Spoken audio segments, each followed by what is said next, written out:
ക്രാഫ്റ്റും drawing ഒക്കെ ചെയ്യാൻ വേണ്ടി ഭയങ്കര ആഗ്രഹം. അങ്ങനെ അഫോർഡബിൾ പ്രൈസിൽ കുറച്ച് ഐറ്റംസ് ഞാൻ മേടിച്ചിട്ടുണ്ട്. നിങ്ങളെ ഞാൻ കാണിച്ചു തരാം കേട്ടോ. ഈ ഒരു സ്ഥലത്ത് നിന്നാണ് കേട്ടോ ഞാൻ എൻ്റെ ക്രാഫ്റ്റ് ഐറ്റംസ് ഒക്കെ മേടിച്ചിട്ടുണ്ടായിരുന്നത്. ഈ അടുത്താണ് ഈ ഷോപ്പ് ഞാൻ കണ്ടുപിടിച്ചത്. ആൻഡ് ഭയങ്കര അഫോർഡബിൾ ആണ് ഇവിടുന്ന് സാധനങ്ങൾ മേടിക്കാൻ വേണ്ടി.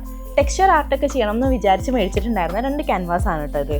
നെക്സ്റ്റ് വന്നിട്ട് ഈ ഒരു ബ്രഷിൻ്റെ സെറ്റാണ്. ഇതിലെല്ലാ ടൈപ്പ് ബ്രഷസും ഉണ്ട്. അത് മാത്രമല്ല ടെക്സ്ചർ ആർട്ടൊക്കെ ചെയ്യാൻ പറ്റിയ ഒരു സാധനം കൂടി ഇതിലൂടെ കിട്ടിയിട്ടുണ്ട് കേട്ടോ. അപ്പോൾ അതുകൊണ്ടാണ് ഞാൻ ഇത് തന്നെ നോക്കി സെലക്ട് ചെയ്തിട്ടുണ്ടായിരുന്നത്. നെക്സ്റ്റ് വന്നിട്ട് ഈ ഒരു പ്രൊഡക്റ്റാണ്. ഇതാണ് ഡ്വൽ ടിപ്പ് മാർക്കർ എന്ന് പറഞ്ഞിട്ടുള്ള സംഭവമാണ്. നമ്മുടെ സ്കെച്ച് പെന്നൊക്കെ പോലെ നമുക്ക് യൂസ് ചെയ്യാൻ വേണ്ടി പറ്റും. ചെറിയൊരു ഷിമറി ഷെയ്ഡായിരിക്കും കേട്ടോ ഇതിന് വരുന്നത്. അപ്പോൾ ഈ ഒരു ഐറ്റം കൂടി ഞാൻ മേടിച്ചിട്ടുണ്ട്. നെക്സ്റ്റ് ഈ ഒരു പ്രൊഡക്റ്റാണ്. ഇത് വന്നിട്ട് സ്കെച്ച് ബുക്കാണ് കേട്ടോ. എനിക്ക് ഡ്രോയിങ് ഒക്കെ ചെയ്യാൻ വേണ്ടിയിട്ട് ഞാൻ ഭയങ്കര വലിയൊരു കലാകാരി അല്ലെങ്കിൽ കൂടിയിട്ട് ചെറുതായിട്ടൊക്കെ ഞാൻ വരയ്ക്കും കേട്ടോ. അപ്പോൾ അതിന് വേണ്ടിയിട്ട് ഞാൻ മേടിച്ചിട്ടുണ്ടായിരുന്നതാണ്. നെക്സ്റ്റ് ഈ ഒരു പ്ലാനർ ബുക്ക്. അതിൻ്റെ ഭംഗി കണ്ടിട്ടാണ് കേട്ടോ മേടിച്ചിട്ടുണ്ടായിരുന്നത്. ഡിസംബർ 31 മേടിക്കണം എന്ന് വിചാരിച്ച സാധനമാണ്. പക്ഷെ എനിക്ക് മേടിക്കാൻ വേണ്ടി പറ്റിയത് ജനുവരി 5 പക്ഷെ നമ്മൾ ഇന്ന് തൊട്ട് ഇതിലെല്ലാ പ്ലാൻസും എഴുതി വെക്കുന്നതായിരിക്കും കേട്ടോ.